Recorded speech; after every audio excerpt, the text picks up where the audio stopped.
చెర్లో ఉన్న చాకిరేవు బండనేనట, గుళ్ళో ఉన్న అమ్మవారి బొమ్మ నీవట.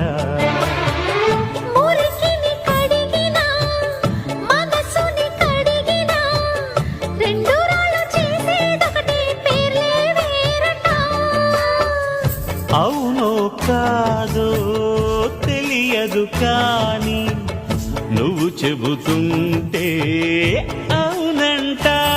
మరి అంతలోనే బుంగమూర్తి సంగతేంటట?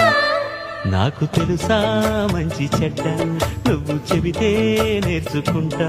నిన్ను నమ్మినాను అంతా నీ దయ.